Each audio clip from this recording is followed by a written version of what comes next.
Beaucoup s'interrogent. Comment un Dieu infiniment bon peut-il créer le mal? Pourquoi existe-t-il la souffrance, l'injustice ou le malheur? En réalité, ces questions naissent de la limitation de notre regard. Car ce que nous appelons mal n'est souvent qu'une apparence, un fragment isolé d'une sagesse infinie que notre esprit restreint ne peut saisir. Le mal dans la création de Dieu, bien qu'il semble mystérieux, est en vérité porteur d'une sagesse profonde. Allah, dans sa toute-puissance et sa science parfaite, n'a rien créé en vain. Même ce qui semble obscur à nos yeux a une fonction dans l'équilibre cosmique voulu par lui. Le mal n'est ni un rival de Dieu, ni une force indépendante. Il fait partie de la création et donc, il est soumis à la volonté divine. S'il a permis son existence, ce n'est ni par faiblesse, ni par injustice, mais par pure sagesse. Car Allah a voulu, dans sa miséricorde, accorder à l'homme le libre arbitre, la capacité de choisir entre le bien et le mal. Ce choix n'est pas un fardeau, mais un honneur. À travers lui, l'homme peut s'élever ou s'égarer. Car sans mal, il n'y aurait pas de vrai bien. Sans épreuve, pas de patience.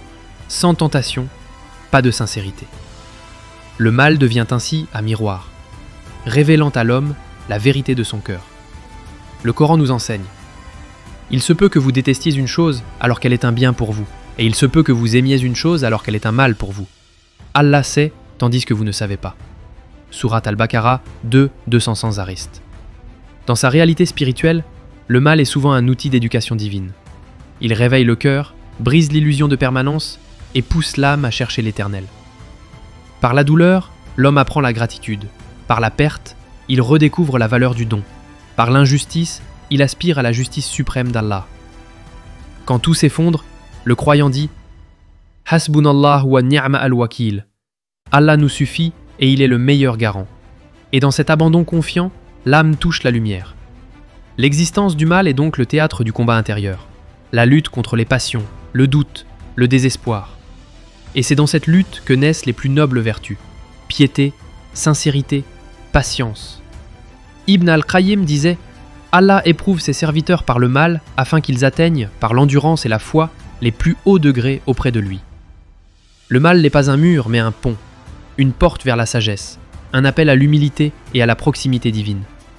Il n'est ni punition, ni injustice. Il est occasion d'élévation pour celui qui réfléchit. Et un jour viendra où chaque douleur, chaque larme, chaque épreuve prendra son sens parfait dans la lumière de la justice divine.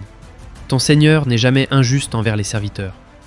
Sourate Fussilat 41, verset 46.